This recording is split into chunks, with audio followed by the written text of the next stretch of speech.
Om Swastiastu, Assalamualaikum warahmatullahi wabarakatuh, Shalom Nam Budaya, salam sejahtera untuk kita semua, salam harmoni. Baik, di sini kami dari kelompok 3, Asesmen dan Evaluasi Pembelajaran, akan membahas materi mengenai validitas instrumen. Namun sebelum itu, izinkan kami untuk memperkenalkan diri terlebih dahulu. Perkenalkan, saya Rima Diaring Kemalasari dengan NIM 21130111013 dari kelas 3B Pendidikan Matematika. Rekan saya, IGD Agus Wiryajaya dengan NIM 21130111015 dari kelas 3B Pendidikan Matematika. Niluh Putu Ayu Intan Swaningsih dengan NIM 21130111028 dari kelas 3 Pendidikan Matematika, dan rekan saya Aulia Azizah Maharani Alfaruq dengan NIM 221041003. Bahas yang pertama, itu ada 6.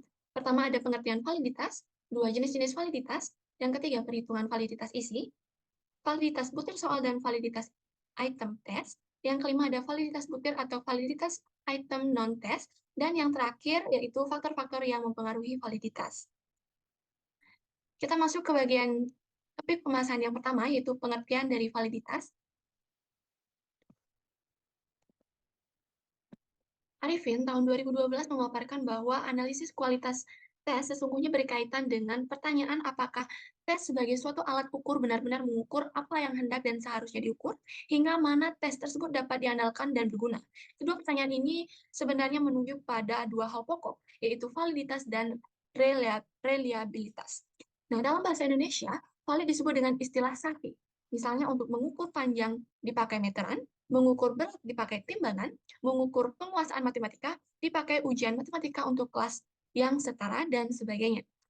Nah, secara lebih jelas, suatu ujian untuk mata kuliah tertentu dikatakan valid jika ia benar-benar cocok dengan tujuan-tujuan yang telah ditetapkan untuk dicapai dengan penyajian mata kuliah tersebut. Sebenarnya pembicaraan validitas ini bukan ditekankan pada tes itu sendiri, tetapi pada hasil pengetesan atau skornya. Suatu tes hasil belajar dapat dikatakan tes yang valid apabila tes tersebut betul-betul dapat mengukur hasil belajar. Jadi, bukan sekedar mengukur daya ingat atau kemampuan bahasa saja.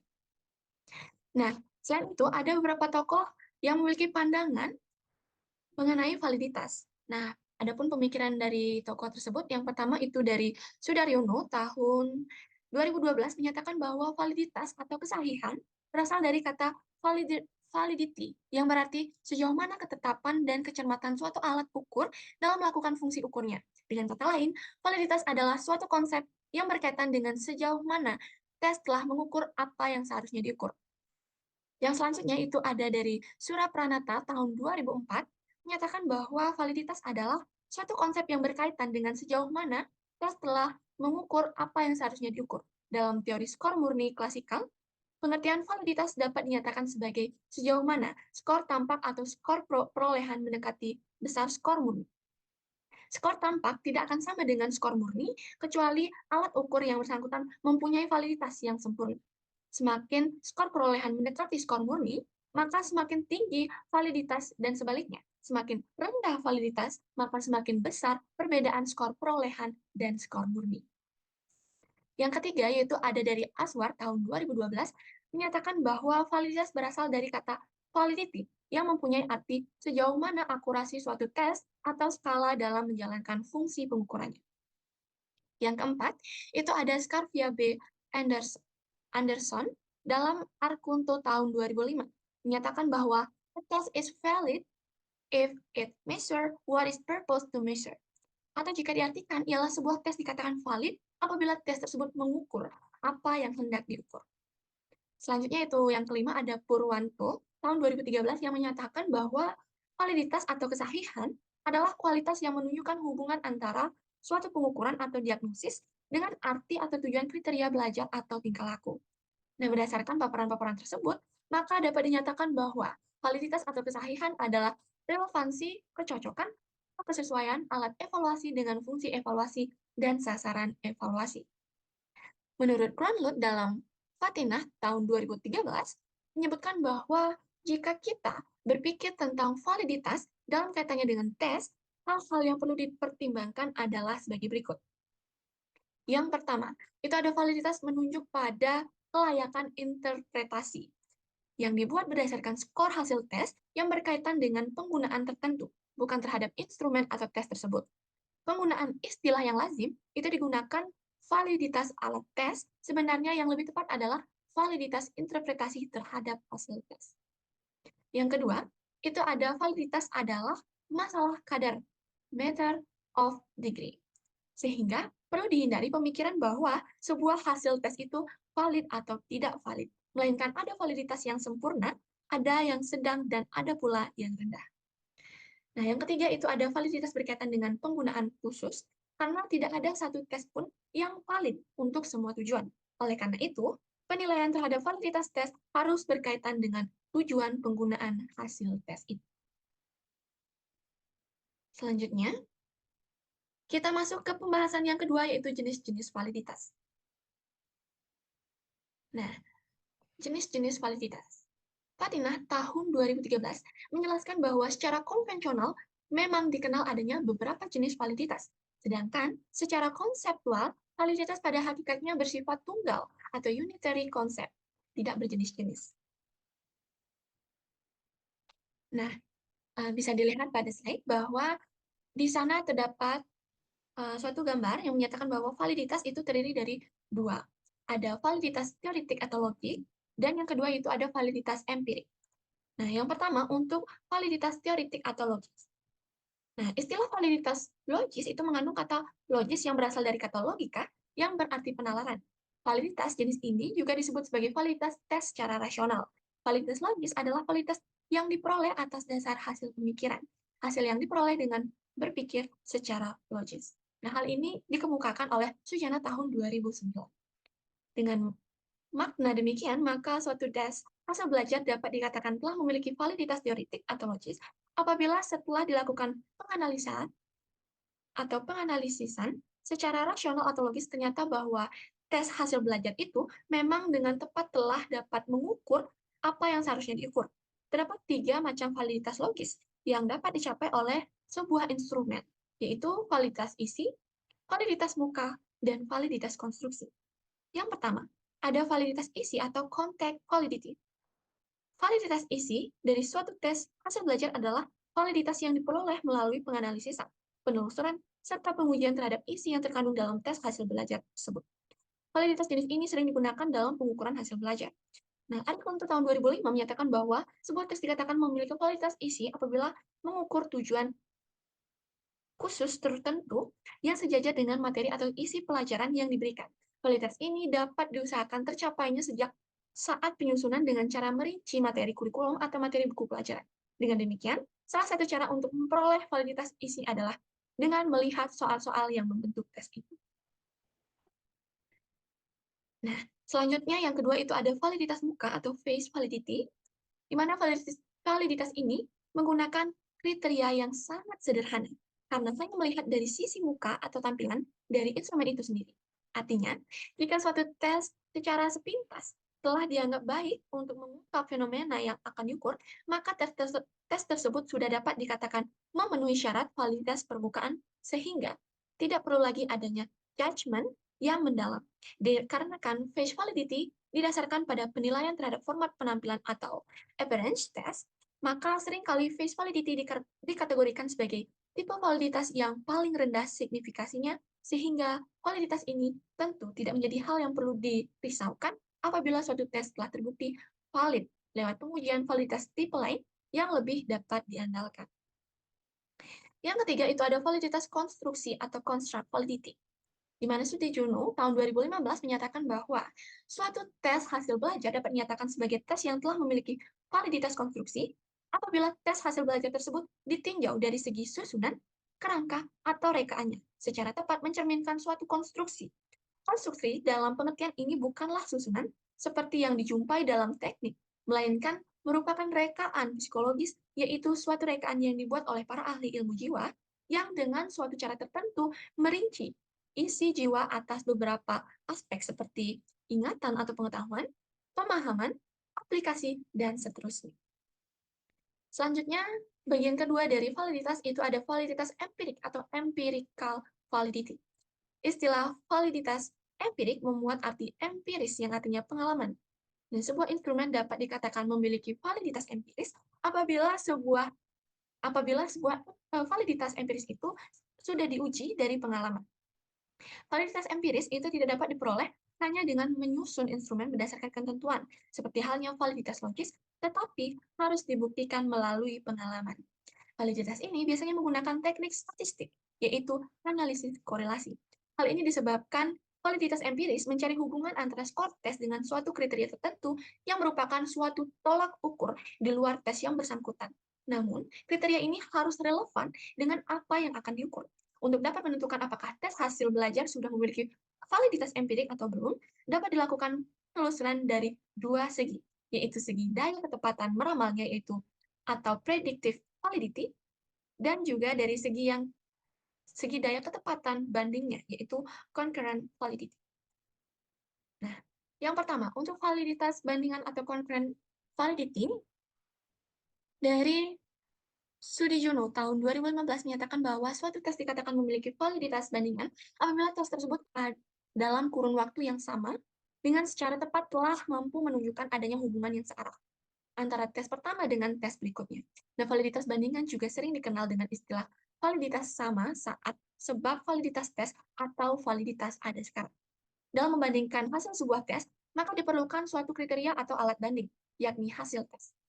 Jika hasil tes yang ada sekarang ini mempunyai hubungan searah dengan hasil tes berdasarkan pengalaman yang lalu, maka tes memiliki karakteristik seperti itu dapat dikatakan telah memiliki validitas bandingan.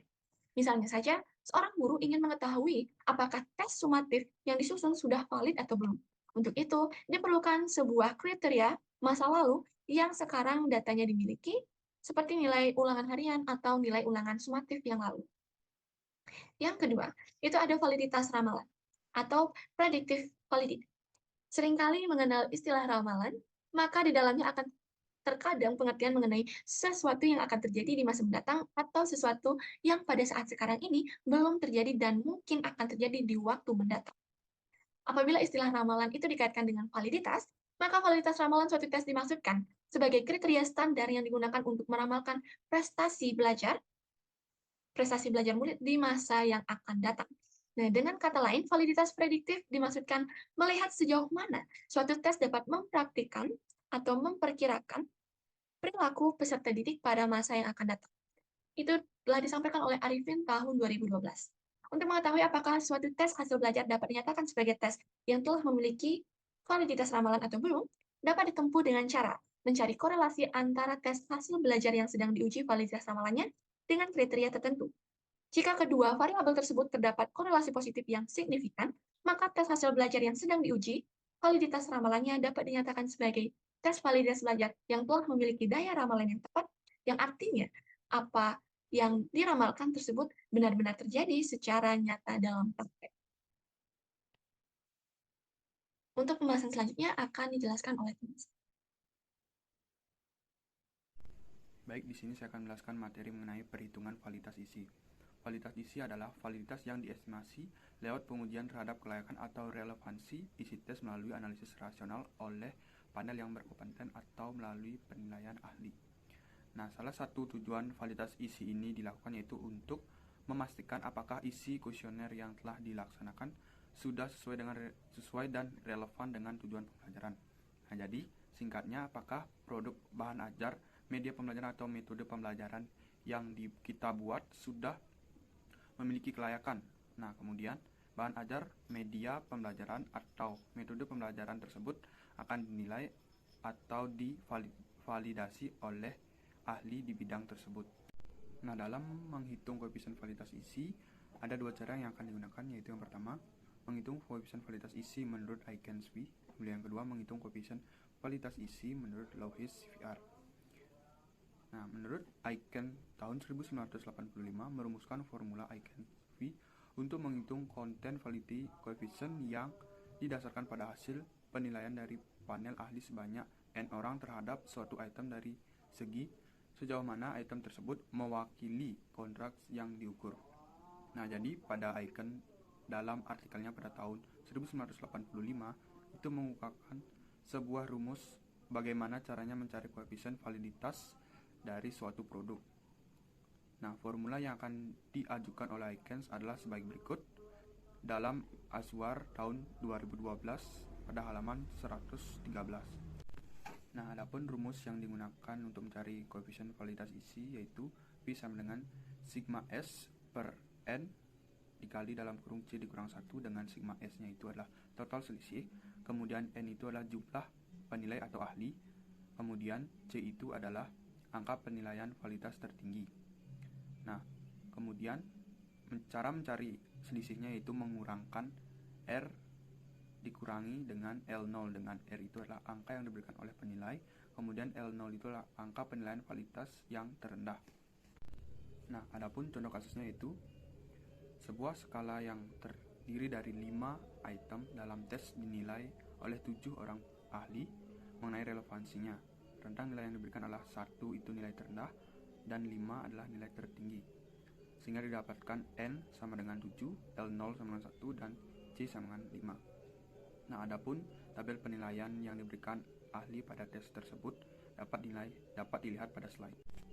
Nah, langkah pertama yang dilakukan yaitu mencari selisihnya dengan mengurangkan nilai yang diberikan oleh penilai dikurang nilai validitas yang terendah, sehingga didapatkan selisih pada tabel berikut.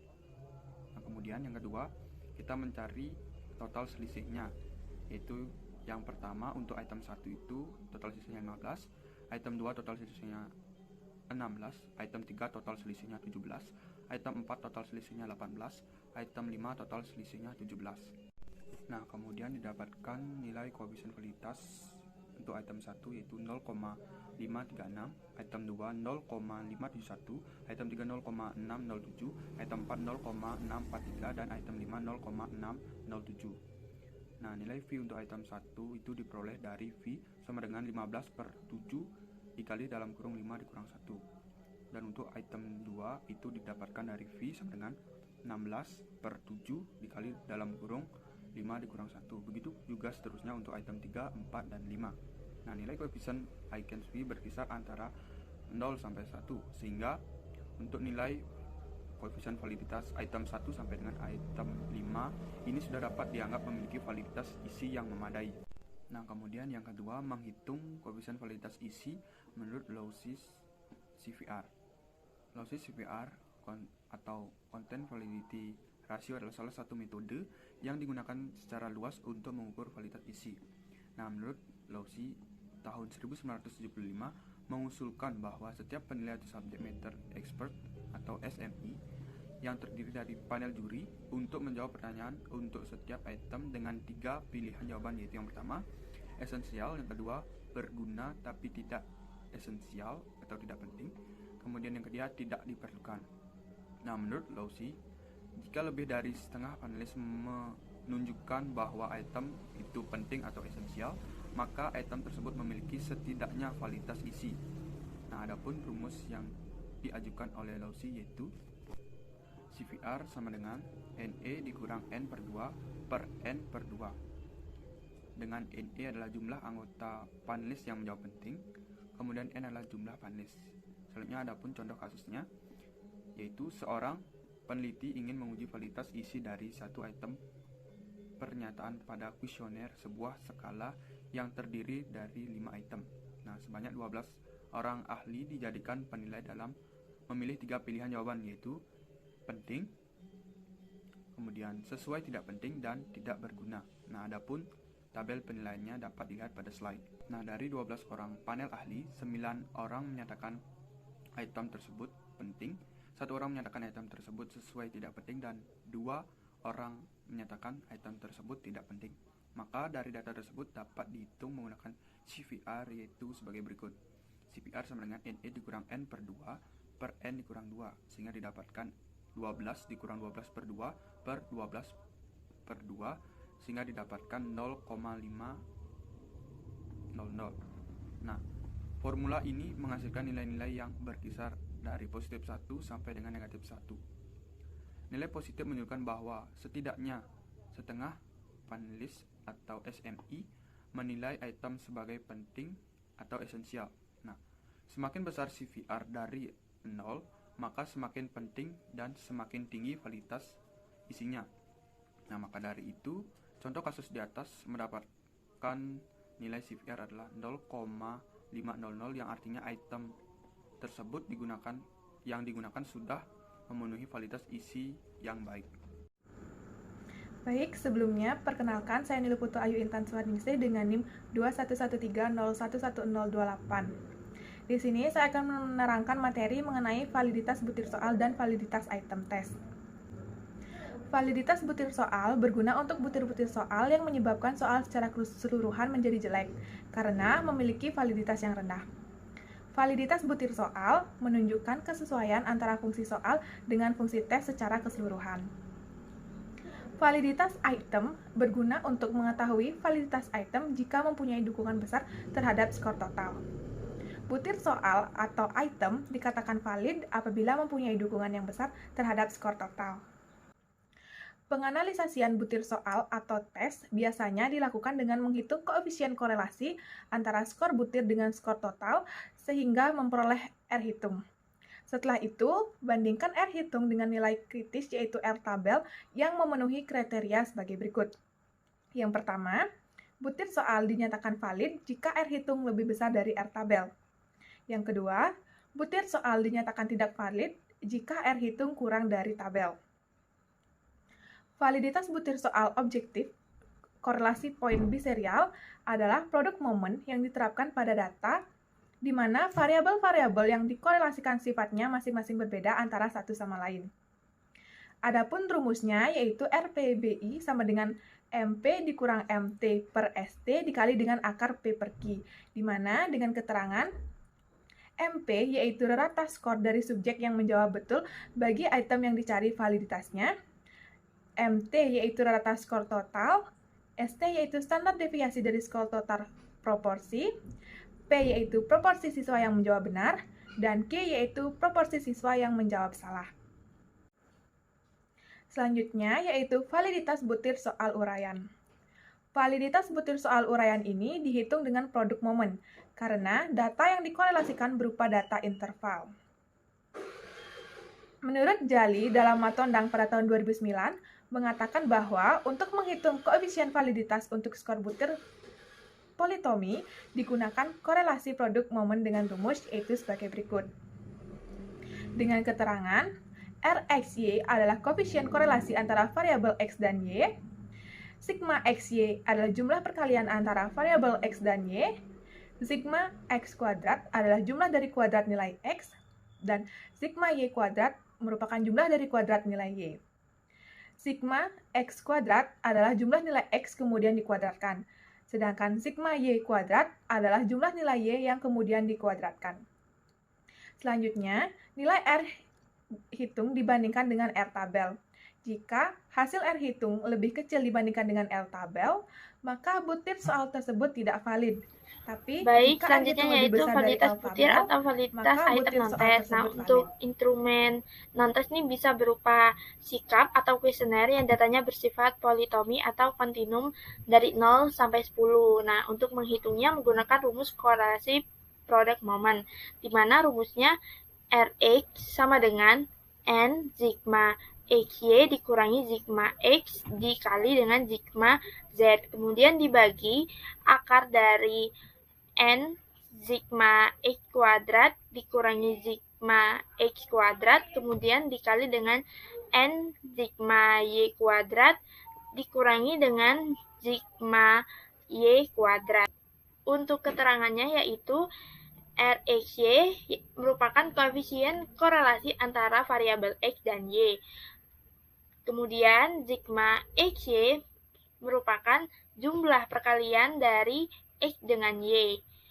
Untuk X yaitu nilai variabel X dan Y merupakan nilai variabel Y, sedangkan X kuadrat merupakan kuadrat dari nilai X dan Y kuadrat merupakan kuadrat dari Y, dan N-nya merupakan banyak subjek. Selanjutnya yaitu besar koefisien korelasi. Misal nih, nilainya di antara 0,800 sampai dengan 1, maka itu artinya sangat tinggi. Jika nilainya di antara 0,600 sampai dengan 0,800 itu artinya tinggi, dan sebagai berikut. Hingga antara 0,0 sampai dengan 0,200 artinya sangat rendah. Selanjutnya yaitu faktor-faktor yang mempengaruhi validitas. Ada beberapa faktor yang mempengaruhi validitas secara garis besar, yaitu ada faktor dari dalam tes, kemudian ada faktor dari administrator dan skor, serta ada faktor dari jawaban siswa. Yang pertama yang akan kita bahas yaitu faktor dari dalam tes, di mana terdapat beberapa faktor penyebabnya. Yang pertama yaitu pernyataan atau arahan yang kurang jelas maknanya.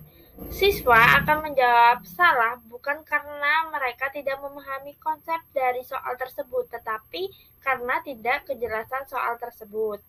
Yang kedua, terdapat kata-kata yang digunakan terlalu sulit. Nah, di sini kata-kata yang digunakan kurang dikenal oleh siswa dan juga struktur kalimatnya yang digunakan terlalu berbelit-belit.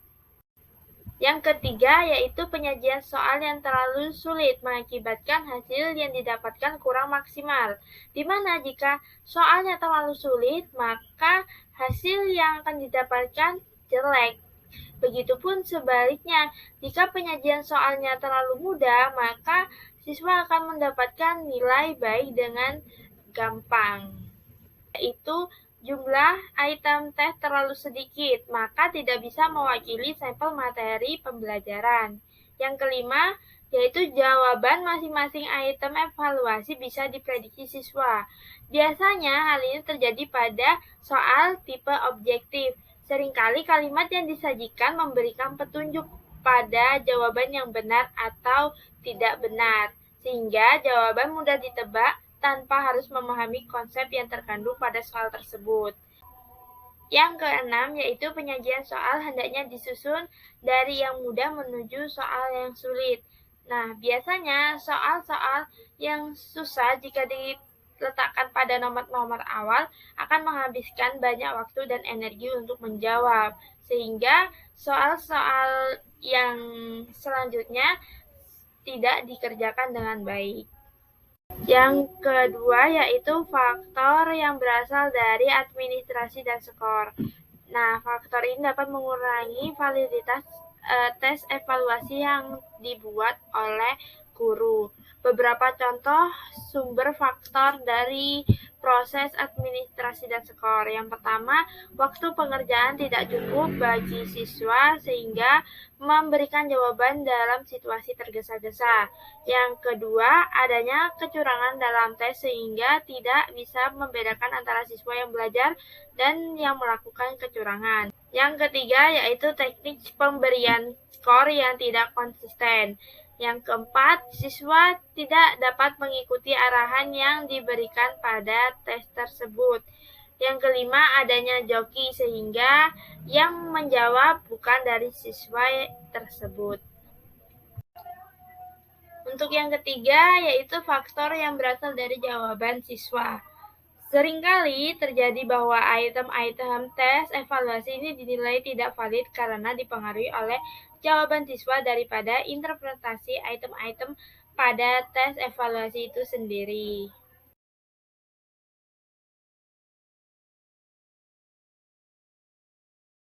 Baik, itu dia tadi 6 topik pembahasan yang telah kami jelaskan. Adapun kesimpulan dari adanya materi ini, secara konvensional dikenal beberapa jenis validitas. Namun, secara konseptual, validitas pada hakikatnya bersifat tunggal, tidak berjenis-jenis. Sedangkan yang beragam adalah cara membuktikannya. Salah satu yang umum dikenal yaitu validitas teoretik dan validitas empirik. Yang kedua, validitas soal objektif dapat dihitung dengan koefisien korelasi biserial, di mana korelasi poin biserial adalah produk momen yang diterapkan pada data, di mana variabel-variabel yang dikorelasikan sifatnya masing-masing berbeda satu sama lain.